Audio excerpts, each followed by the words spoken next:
नमस्कार। Janaki FM 106 megahertz Janaki समाचार में अपने के स्वागत है। इस रागम से सुनो जाओ समाचार। एकनु का मुख्य समाचार।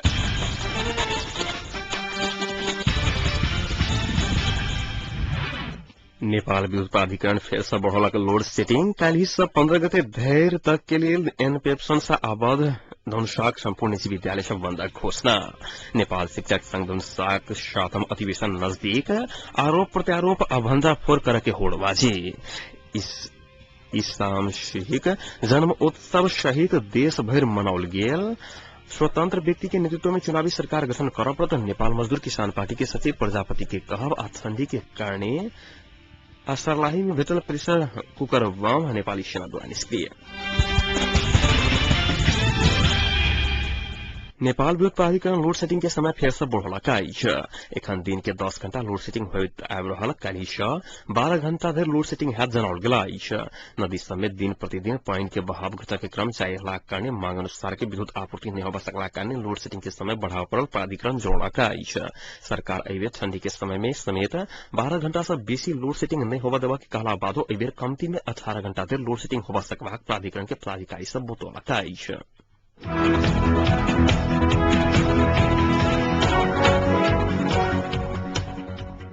बढ़े जा रहल ठंडी आ शीतलहरी के कारण जनकपुर सहित धनुषा के जनजीवन प्रभावित भेल अछि। ठंडी के कारण तराईक विभिन्न जिला सब में आधा दर्जन से बेसी व्यक्ति के मृत्यु भ चुकल अछि।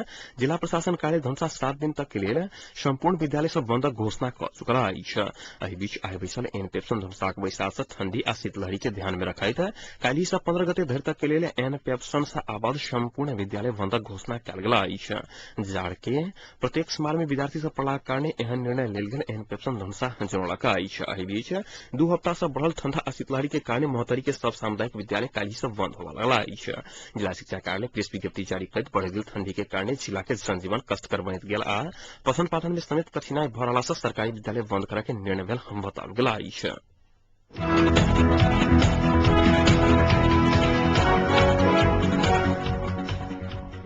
नेपाल शिक्षक संघ धनुषाक 7वां अधिवेशन लग आबि रहल समय संघ भीतर विभिन्न आरोप प्रत्यारोप आ भंडाफोड़ करके होड़बाई चलल अछि। तेना संघक धनुषाक अध्यक्ष मेघनाथ यादव एकेंदेर संघक साधारण सदस्य सबक मतदाता नामावली सार्वजनिक नहीं केने आ व्यापक रूप में अनियमितता केने कहैत हुनक सहकर्मी सब यादव पर शैक्षिक माफिया रहल आरोप लगबैत धारणा कार्यक्रम शुरू केने अछि। अधिवेशन के प्रत्याशी अध्यक्ष के उम्मीदवार जयकृष्ण समूह संघ कार्यालय में आई से अनिश्चित काल धरि तक के लिए महिला उपाध्यक्ष शिक्षिका गीता यादवक नेतृत्व में धारणा कार्यक्रम शुरू कयलक अछि।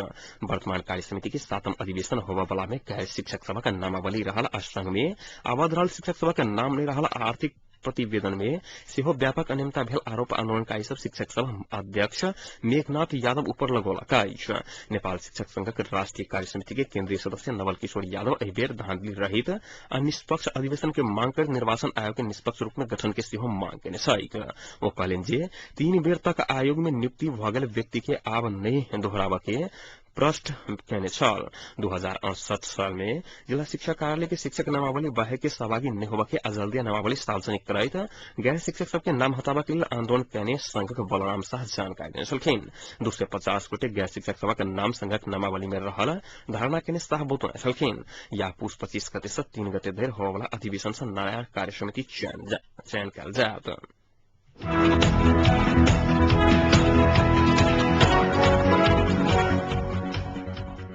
ईसा मसीहक जन्मोत्सव मिथिलाक जनकपुर सहित विभिन्न स्थान सब में आइ भव्यता के संग मनाओल गेल अछि।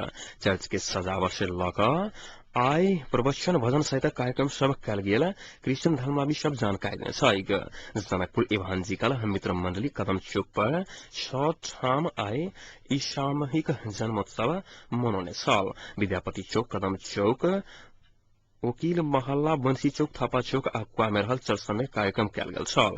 जनकपुर में पहली बेर औपचारिक रूप से 2053 साल से जन्मोत्सव मनाबे के कार्यक्रम शुरू भेल अछि। पास्टर मंडल के अनुसार शुरू के दिन में 1 दर्जन व्यक्ति के सहभागिता रहल छल, मुदा अब हजारों में रहैत अछि। धनुषा ग्रामीण क्षेत्र में 1 हफ्ता पहिने से ईसा मसीहक जन्मोत्सव मनाओल जा रहल। मिथिला ईसाई संगीति के पास्टर राजकुमार यादव जानकारी देने छलखिन। क्रिसमस के ओना ईसा मसीहा का जन्म उत्सव के रूप में मनाओल जाइत मुदा ईसाई विद्वान सब एहि बात पर करीब करीब एकमत छथि जे ईसा का जन्म वास्तविक दिन ई नहीं छैक। तखन फेर 25 दिसंबर क हुनक जन्मदिन मनाबा के परंपरा कोना क शुरू भेल। ई जखन ईसाई धर्म यूरोप गुरु पहुंचल छल त ओतऽ कतेको प्रकार के पाबनि सेहो प्रचलित छल। एहि में सँ प्रमुख छल 15 दिसंबर के सूर्य के उतारण होबा के पाबनि। एहि तिथि के दिन लंबा भेला कारणे एकरा सूर्य देवता के पूर्ण जन्म के दिन सेहो कहल जाइत छैक।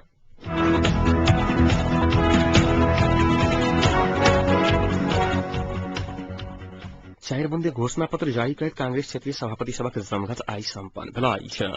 घोषणा पत्र में प्रधानमंत्री डॉक्टर बाबूराम भट्टराई के तत्काल राजसभा नेता के सशक्त आंदोलन में जायत सुदृढ़ीकरण के लेल केंद्र से ग्रामीण तह जनचेतनामूलक कार्यक्रम करा के विकास निर्माण और जनजीविका क्षेत्र में नेपाली कांग्रेस काम करा के सुशील कोइराला के नेतृत्व में श्रीमती सरकार निर्माण का वैशाख में चुनाव करावा के चुनाव के तैयारी के लिए कार्यकर्ता के परिचालन करा के उल्लेख कयल गेल।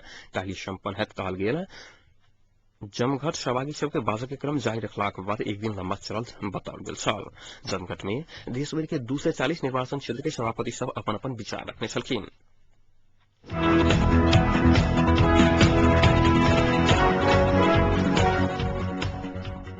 नंदन कुमार दत्ता कार्यवाहक सभापति रहल मधेसी जांचकार फोरम गणतांत्रिक निर्वाचन आयोग से इनके प्रावधान की मिचका पार्टी के आधारिकता के विषय के निष्कर्ष में लगावा के षड्यंत्र करने बदलित आपत्ति प्रकट करने चाहिए।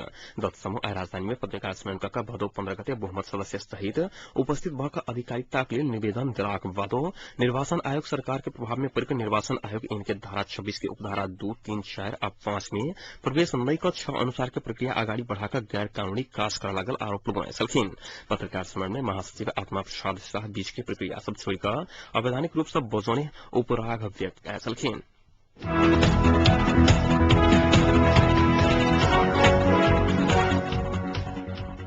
रथट जिला के चुचा इलाका वन कार्यालय के मिलीभगत में संचालन में रहल दूटा फर्नीचर उद्योग में पुलिस छापामारी कर 4 लाख मूल बराबर के फर्नीचर अवैध काठ बरामद कलक। जिला प्रहरी कार्यालय गौड़ के निर्देशन अनुसार इलाका प्रहरी कार्यालय चंदीगाहपुर, इलाका प्रहरी कार्यालय कथरिया, प्रहरी चौकी रंगपुर के संयुक्त प्रहरी इलाका वन कार्यालय चोचा संगे रहल दूटा फर्नीचर उद्योग से उक्त परिमाण के काठ बरामद कयने छल। विशेष सूचना के आधार में गेल पुलिस टोली छापा मारने छल।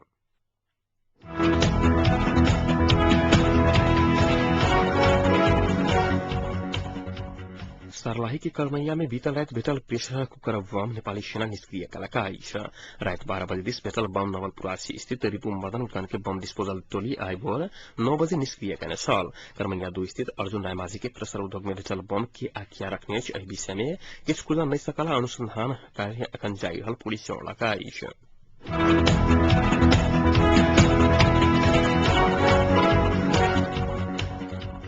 चितवन में नियम उल्लंघन करके सवारी चलावला 26 गोटे सवारी चालक बीतल चितवन के विभिन्न स्थान से कार्रवाई में पड़ला। चालक से ट्रैफिक प्रहरी 4850 राजस्व संकलन कयलक। तेना मादक पदार्थ सेवन का सवारी चलावला 2 गोटे के पकड़ाव कयल गेल पुलिस जनौलक। जिला प्रहरी कार्यालय और ट्रैफिक प्रहरी कार्यालय संयुक्त जांच की निरंतरता देने रहे तो ट्रैफिक नियम उल्लंघन की घटना में कमी नहीं आ सकला।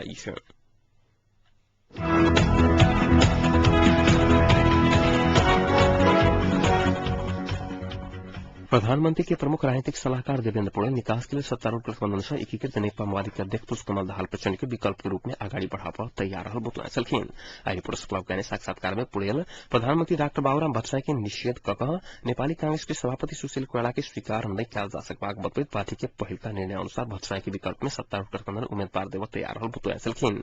कांग्रेस निषेधक राजनीति करता सत्तारूढ़ गठबंधन से विकल्प आबमे को जोड़ दिए छलखिन। पौडेल पछिल्का समय में प्रधानमंत्री संग भारत और नेपाली सेना के नाम जोड़कर प्रक्रिया के भाड़ा के षड्यंत्र भोड़ाल समेत दावी किए छलखिन।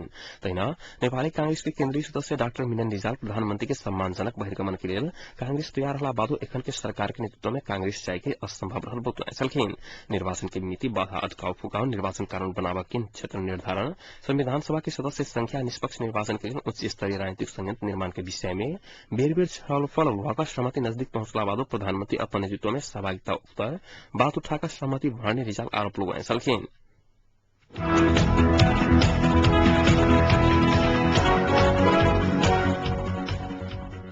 नेपाल मजदूर किसान पार्टी के केंद्रीय सचिव सुनील प्रजापति स्वतंत्र व्यक्ति के नेतृत्व में चुनावी सरकार गठन कर पर बुधवार सलखीन राजनीतिक निकास के संविधान सभा नैव संसद के निर्वाचन कर प्रभाव के जोर देते हुए निर्वाचन की स्वतंत्र निष्पक्ष आधान दी रही बराबर स्वतंत्र व्यक्ति के नेतृत्व में चुनावी सरकार गठन कर पर बुधवार सलखीन नेपाल मजदूर किसान पार्टी के रूपन्देही जिला कमेटी आयुपटल में आयोजना के पत्रकार भेटघाट कार्यक्रम में मजदूर किसान पार्टी के केंद्रीय सचिव प्रजापति किछु समय के लिए राष्ट्रीय शासन हाथ में लकर स्वतंत्र व्यक्ति के चुनावी सरकार के नेतृत्व प्रदान कर पर बुतवाया सलखीन वो एकीकृत नेकपा माओवादी कांग्रेस एमाले कोनो राजनीतिक विनेता निर्वाह करने देश में राजनीतिक संक्रमता बढ़ल दावी किया सलखीन वो डॉक्टर बाबूराम भट्टाचार्य नेतृत्व के वर्तमान सरकार देश के राष्ट्रीयता पर आंच आवाज का क्रियाकलाप करने आरोप से लगवाया सलखीन नेता प्रजापति जातीय संहिता से द्वंद्व बढ़ सकला करने एक स्वीकार नहीं कल जा सकबाक धारणा व्यक्त किया सलखीन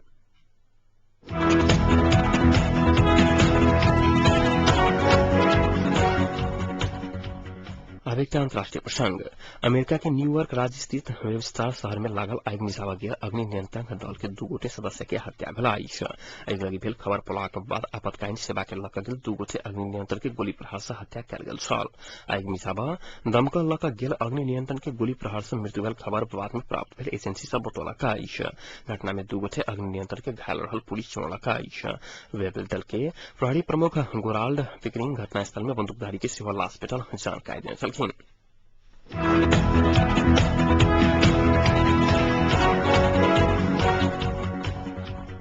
अब तापक्रम एखन सनकपुरक तापक्रम 16 डिग्री सेल्सियस रहला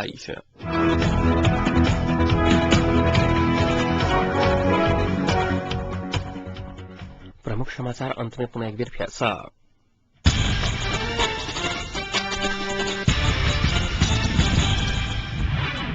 नेपाल विद्युत प्राधिकरण फेर से बढ़ौला लोड सेटिंग काली से 15 गते धरि तक के लिए एनपेप्सन से अब संपूर्ण निजी विद्यालय बंद घोषणा नेपाल शिक्षक संघ धुनसाक 7वां अधिवेशन नजदीक आरोप प्रत्यारोप आ भंडाफोड़ कर के होड़बाजी ईसा मसीहक जन्मोत्सव जनकपुर सहित देशभर भव्यता के संग मनाओल गेल स्वतंत्र व्यक्ति के नेतृत्व में चुनावी सरकार गठन कर पड़त नेपाल मजदूर किसान पार्टी के सचिव प्रजापति के कहब आ सर्लाही में भेटल प्रेशर कुकर बम नेपाली सेना द्वारा निष्क्रिय एक संग आज बुझान के समाचार इतने संपन्न होते समाचार कक्षक संपूर्ण सहकर्मी के संग हमरा संग आज्ञा चाहब समाचार दोसर बुलेटिन के संग काल उपस्थित रहबेटा करब ताजे के सुनते जान के फेम 106 मेगाहर्ट्ज नमस्कार शुभ रात्रि